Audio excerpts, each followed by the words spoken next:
Hello दोस्तों, मैं ऋषिंद्र शुक्ला आपके सामने एक कहानी लेके आया हूँ। और ये कहानी जो है इसलिए मेरे को अच्छी लगी क्योंकि इसमें जो है कहानी में ये दिखाया गया है कि आज भी दुनिया में कहीं ना कहीं जो है इंसानियत बची हुई है। और इंसानियत बची रहने के कारण कुछ लोगों की इंसानियत के बचा रखने के कारण ही ये दुनिया आगे चल रही है, वरना जमाना बहुत खराब आ गया है।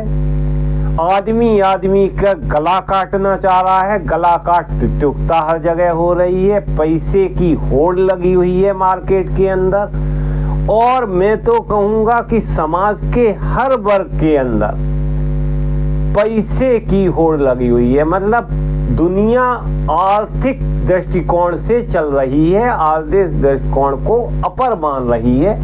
उसके अंदर संवेदनाएं, उसके अंदर इमोशंस और उसके अंदर उसके चारित्रिक गुण खत्म हो रहे हैं लगभग। लेकिन फिर भी कहीं ना कहीं इंसानियत बची हुई है। मैं इस कहानी के माध्यम से आपको यही बताना चाहता हूँ।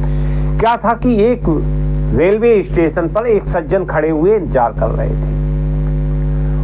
तो एक लड़का उनके पास आया। वो बोला, दीनहीन लड़का था, उसकी फटी हुई कमीज थी और बिखरे हुए बाल थे जैसे होते हैं स्टेशन पे रहने वालों के। वो पॉलिश करता था। उसने कहा, बाबूजी पॉलिश कराएंगे? तो उसकी दैनी सूरत देख के उसने कहा, चलो ठीक है यार, करा लेते हैं। उसने कहा, ठीक है यार, लेकिन ठीक से चमकाना। लड़के ने काम शुरू किया, परंतु अंत पॉलिश वालों की तरह काम नहीं कर पाया। वो उसमें उतनी स्फूर्ति नहीं थी, उतनी ताकत नहीं थी उसमें। तो वो सज्जन तुरंत बोलते हैं, यार कैसे ढीले डाले आदमी हो, क्या काम करते हो, जल्दी जल्दी हाथ चलाओ। लड़का कुछ नहीं बोला, मौन रहा लड़का। इतने में क्या हुआ, दूसरा लड़का एक आया और उसने उस लड़के को, जो जूता पॉलिश कर रहा था, उस लड़के को अलग किया और उसकी जगह स्वयं फटाफट काम में जुट गया, जूता पॉलिश कर दी।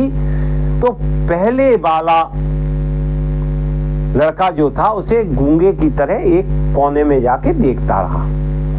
दूसरे जूते ने जूता चमका दिया।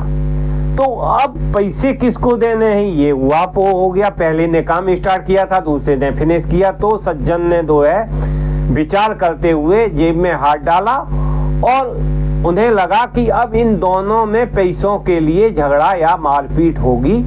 लेकिन उन्होंने बाद में आने वाले लड़के को पैसा दिया और ये मन में सोचा कि यार झगड़ा पिटाई लड़ाई तो होगी इन लोगों के अंदर। लेकिन ऐसा कुछ नहीं हुआ, वाकया दूसरा ही हुआ। उसने पैसे तो ले लिए, पहले वाले लड़के की हथेली पर रख दिए।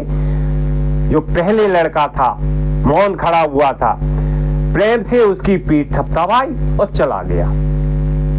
जब वो लड़का चला गया तो ये आदमी बड़ी विस्मित नेत्रों से उसको देखता रहा और उसने लड़के को वापस बुलाया और पूछा कि ये क्या चक्कर है यार। लड़का बोला, साहब ये 3 महीने पहले, ये जो लड़का पहला वाला है, ये 3 महीने पहले चलती ट्रेन से गिर गया था। हाथ पैर में बहुत चोट आई थी, ईश्वर की कृपा से बेचारा बच गया, नहीं तो इसकी वृद्ध मां और बहनों का क्या होता।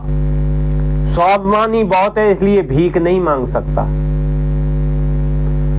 फिर थोड़ा रुककर बोला, साहब यहाँ जूता पॉलिश करने वालों में हमारा समूह है।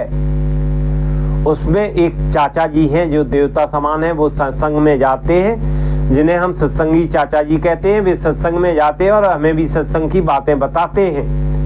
उन्होंने ही ये सुझाव रखा कि साथियों, अब यह पहले की तरह स्फूर्ति से काम नहीं कर सकता। तो क्या हुआ, ईश्वर ने हम सबको अपने साथी के प्रति सक्रिय हित, त्याग, भावना, स्नेह, सहानुभूति और एकत्व का भाव प्रकट करने का अवसर दिया है।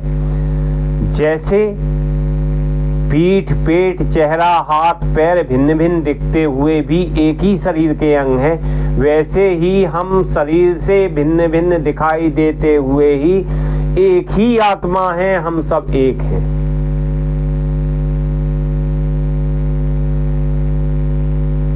तो उनकी बात स्टेशन पर रहने वाले सभी साथियों ने मिलकर तय किया कि जब भी जरूरत पड़ेगी इस लड़के की सहायता की जाएगी और जो हम लोग कमाएंगे पर डे उसमें भी कुछ हिस्सा इसे दिया करेंगे और जरूरत पड़ेगी तो इसकी और भी सहायता करेंगे। तो जूते पॉलिश करने वालों के दल में आपसी प्रेम, सहयोग, एकता एवं मानवता की ऐसी ऊंचाई देखकर वो सज्जन चकित रह गए और खुशी से उसकी पीठ पकड़ाई और सोचने लगे कि शायद इंसानियत आज भी जिंदा है, शायद इंसानियत आज भी जिंदा है। ये कहानी उठाई इसलिए अच्छी लगी मेरे को, आपको भी अच्छी लगी होगी, आपको अच्छी लगी आप दूसरों के साथ भी शेयर करिए, इसका मजा उठाइए और इंसानियत पर चलने की कोशिश करिए। बहुत बहुत धन्यवाद आपका वीडियो देखने के लिए। सब बखैर, गुड नाइट, शुभ रात्रि।